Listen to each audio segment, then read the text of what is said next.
Should you rent or should you buy? That is such a great question. Hi, I'm Kelley Norton and I'm your AZ Realty lady. And I'm a Valley native and a real estate agent of over 20 years here in the Phoenix area. And a question that I've been getting a lot lately is, should I just wait a while to buy? Interest rates are going up just a tad and prices are high. Should I just wait, rent for now, and buy later?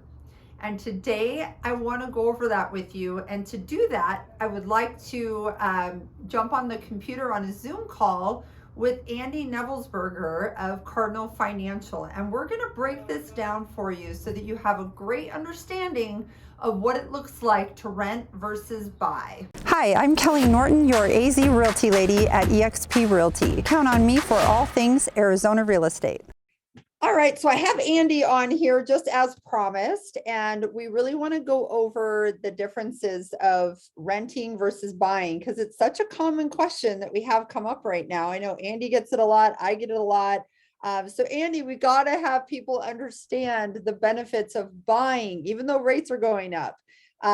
It's really just mind-blowing to me sometimes that people just don't get it. They don't understand it. And so I feel like it's our job to help them understand these differences. So this is Andy with Cardinal Financial. So Andy, let's get this little happy hour party started. All right, I agree.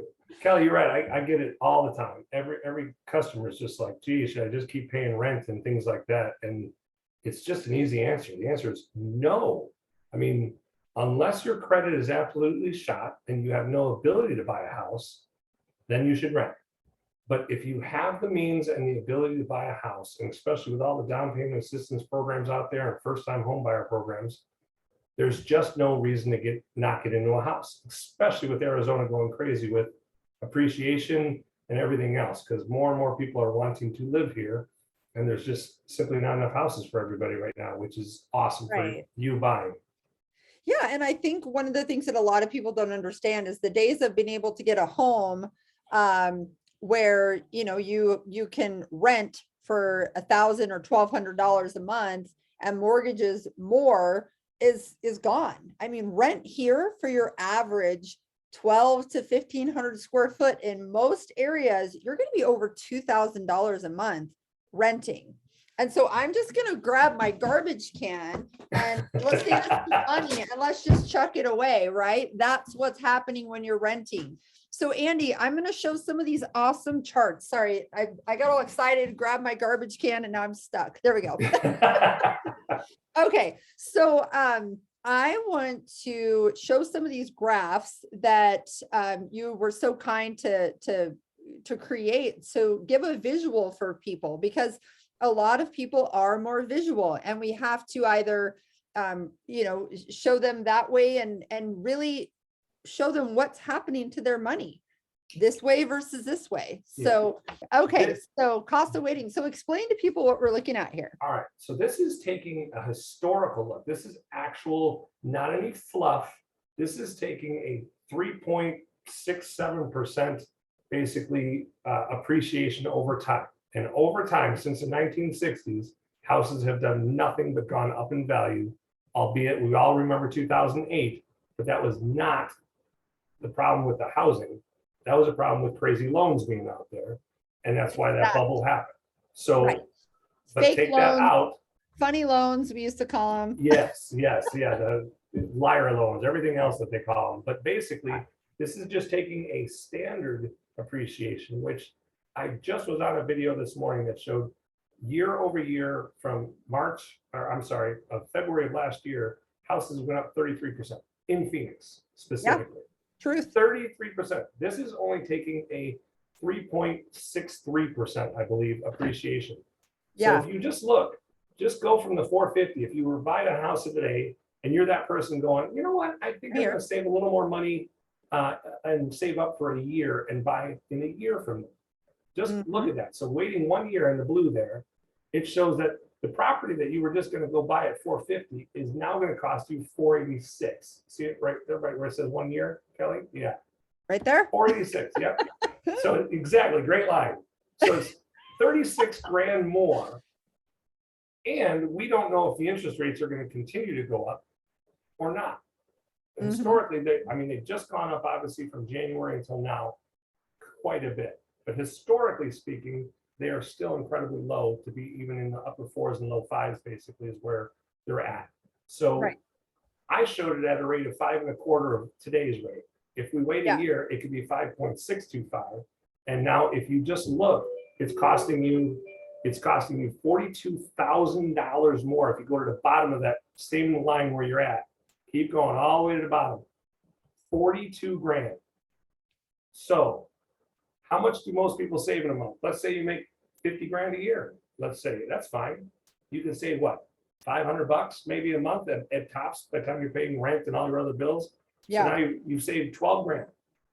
Woo! Well, now you're down 30 grand. 30 grand by just waiting a year. Yeah. So just take your salary, like you were throwing, I need a paper basket. Just take Yeah. your 50 grand that you were making, now you're only making 20, according to what you just did by waiting for a year. Mhm. Let alone if you start looking out to the 2 and 3 year mark, Yeah. it does not make sense. You are not going to be able to afford to wait. If you can get into the house now, do so, period. There's just no other way to describe it, because again, waiting, I can't tell you how many people I have waiting. I have a young man who decided to wait. He's a son of one of my friends, and he didn't buy a house that he had the opportunity to buy. And now that same house is almost $200,000 more, and he has no ability to buy anymore. Yeah. And so now he's stuck renting, and all because he waited. And again, this shows you very clearly at conservative. This isn't fluff stuff. I'm not that guy. I don't throw out fluff. Right. This can't be off by more than a little bit. So there's just no way. Exactly. And I think another thing that because you'll have some people to say, oh, well, what if it doesn't continue to go up? So let's look at it the other way around. So as a renter, and let me know if I need to bring up any of those other visual graphics that you have, and I'll try and get them up. I'm not sure if this is even working. There we go. So the other thing is that if we were to just look at it in the other way, okay, you have rent here. So let's say, $3,000 a month, which is honestly pretty average of what people are having to pay in rent right now. Yeah. So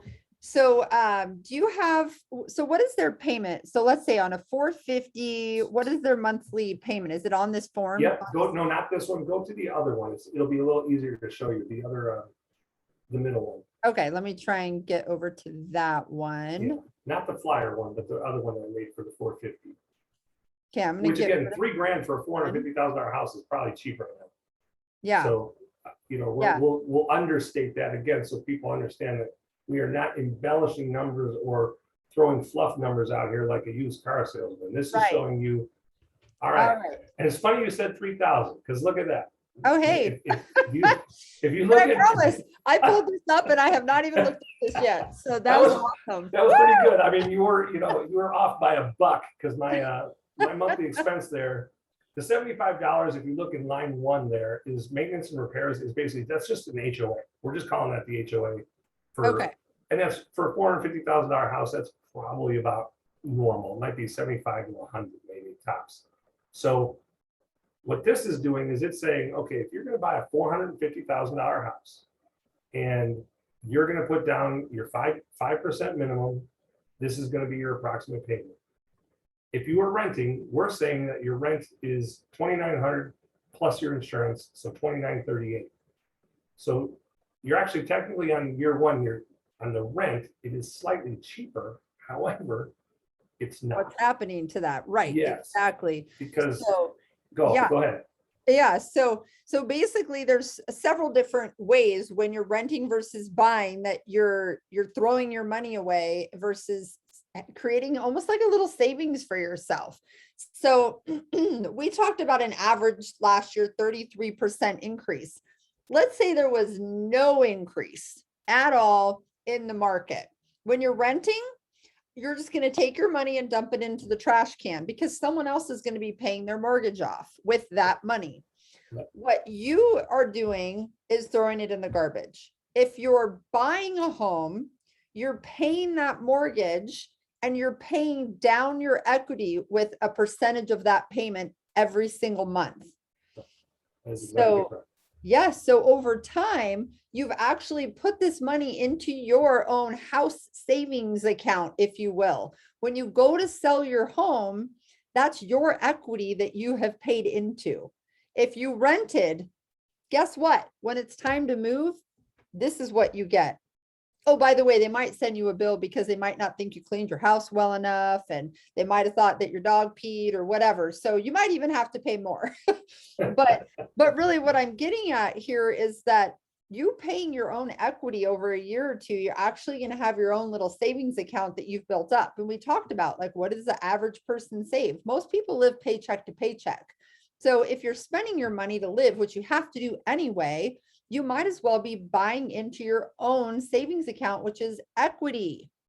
Correct, correct. If you just look, hey, Kelly, if you look at that chart, you see where it says amortization gain on for 33,561 there? Yep, I'm It's- just going to get my little highlighter here All right, back on the screen. all right. It's Okay. down in the middle right there. It says 33,561. Perfect. Yes. Yep. So right here. that is, now we're taking that scenario you just said. If the house didn't appreciate $0 over 5 years, just 5 years, renting versus owning, you'll have paid it down at least $33,000, minimum of $33,000.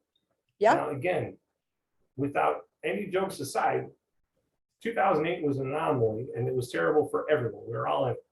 But again, you take that out because there are no crazy loans anymore. There are no nuts. Right. People actually have to prove Yes. their income, prove their assets, and have a decent credit score. So those types of loans don't exist anymore. We have real money in our market now. People have to put down payments down, and people do have to qualify. So what happened back then, guys, it's not something that we're going to see again. They have all of these things in place to keep that false, dropout from Yes. happening. Yes, there's no bubble this time. There is no bubble because of the crazy loans. And I will tell you, and something I mentioned the other day is, historically, since the 1960s, there's been 9 recessions since the 1960s.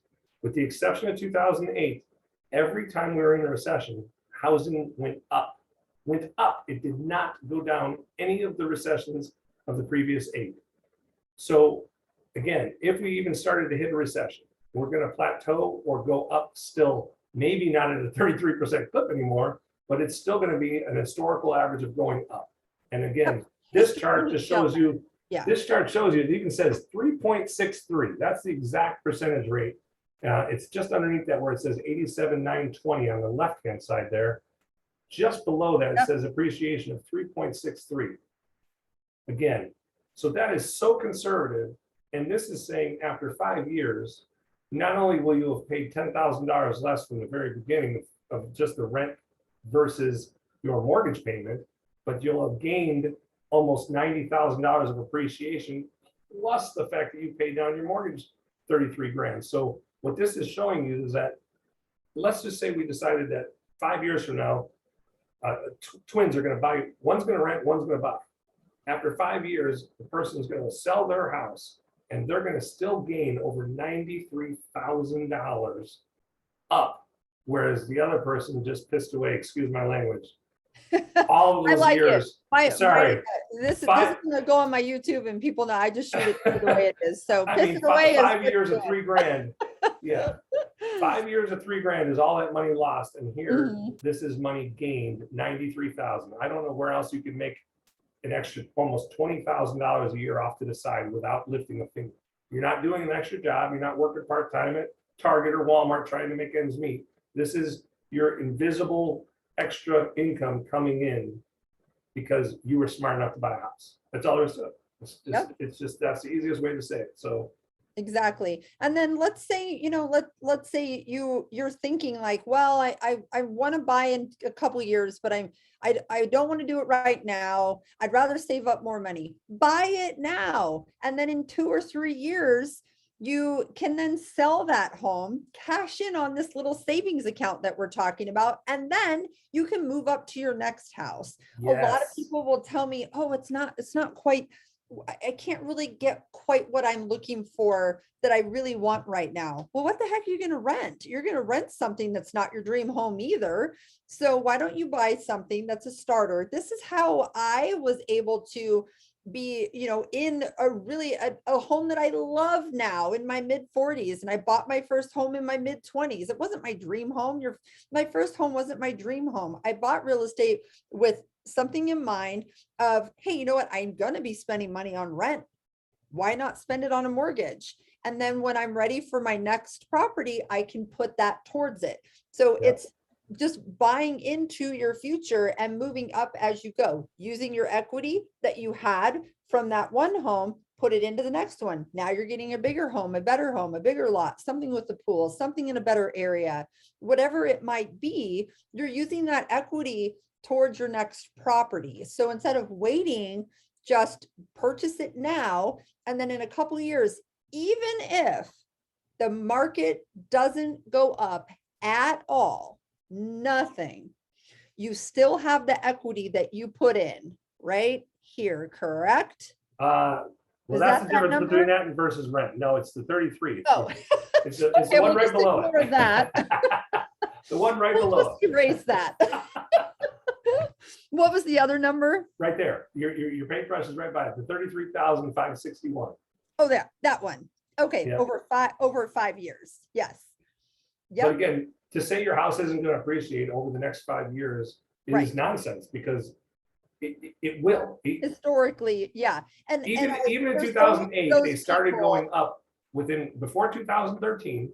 House prices went way up. They dropped right there, right? But they went back up. And by 2013, they were higher. So if you take the 5 year to do the doom and gloom of it didn't go up $1 for 5 years is literally impossible. It's not going to happen. So but we always have those, folks that want to think that. So I want to show them, even if it didn't, then 5 years, this is what you'd be looking at. And you divide that, you're at 6,000 something. So well, those are people we could go over and roast marshmallows on their little can of money that they're throwing, that they'll just light that on fire, and then we can roast marshmallows. Fire. Yes. Yeah, they don't get it.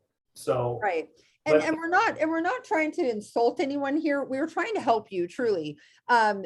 It is so sad to me that I've had clients that 3 years ago were like, oh, I heard the market was going to crash, I'm going to wait and I'm not going to buy. And they were looking at things that were 200,000. Now today that home is what, 400? Yeah. And they truly cannot afford to live. They are moving back in with their parents because the rent that they were paying, 1,200, is now 2,400. And they could have been in a mortgage back, 3-4 years ago, and could be buying something else twice as big now using the equity, because that money would be in their pocket. And so we're truly trying to help you understand the differences, because we see it every day. But when you're not seeing what the market's doing, you're not seeing what rents are changing, and you're not really dealing with folks and understanding what's happening, it might be hard for you to understand. So, and Andy and I know each other well, so we have this great banter back and forth. But I just want people to know we're not trying to offend you. We're trying to just get you to understand that there's great opportunity in purchasing real estate, no matter when it is. Yes. And that's what we're just excited and passionate to share with you. And hopefully you like our vibe and you want to work with us, and that would be awesome. But thanks, Andy. I really appreciate it, because I think this is really helpful, and hopefully breaking it down and showing them these numbers will really be helpful. So thank you again so much. I really appreciate it. You're very welcome. And the one last thing, let me just throw in one extra little thing here, which is, so you take that 93 grand 5 years from now, and like you said, you bought your starter home, now you're ready to buy the next home. If you were doing the same saving that you were trying to do as a renter, right, for those 5 years, you now, let's say you stored away another, say, 20 grand over those next 5 years, because we all know it's hard to save actual cash when you're trying to live. But now you buy that $600,000 house, you've already got $93,000 to put down on the next house, plus the money you've saved. So you should be able to put your 20% down and no longer have mortgage insurance too, which is also going to help with that payment.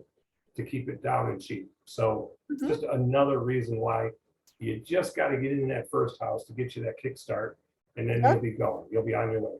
And then just to get people who love investing and love that mindset, let's take it one step further.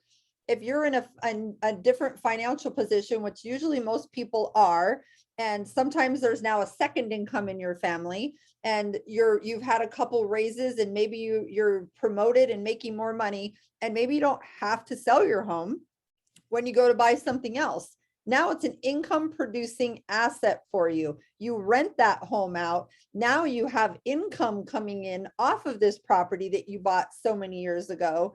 And you're buying over here with, and this is pretty much paying for part of your living.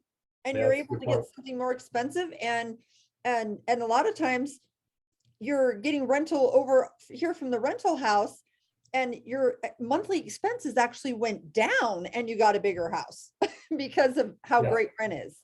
Yep, that's true. That's another good point. That's a really good point. Didn't even go that way, but yes, that's a good one.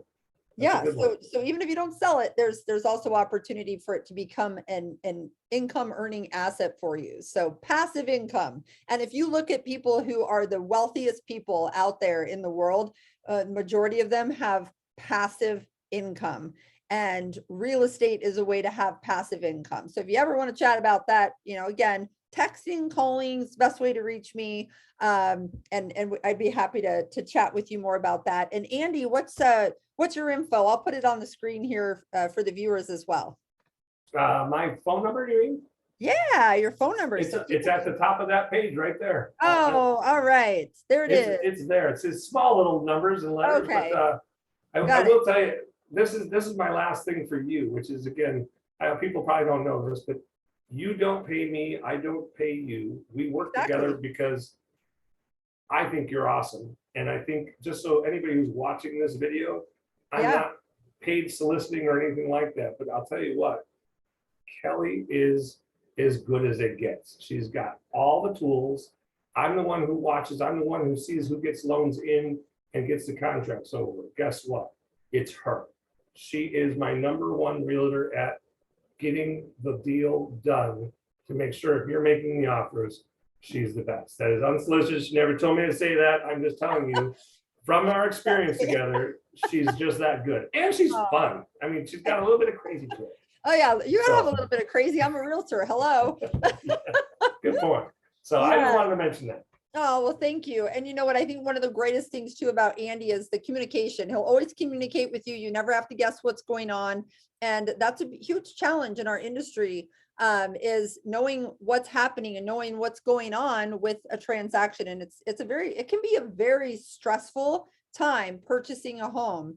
And when you have the right team, it does not have to be that way. So I appreciate, the kind words that you said about me, but Andy is also the best at what he does as well. So, again, guys, I'm Kelley Norton, the AZ Realty Lady, Valley native, real estate agent of over 20 years, and texting and calling is the best way to reach me.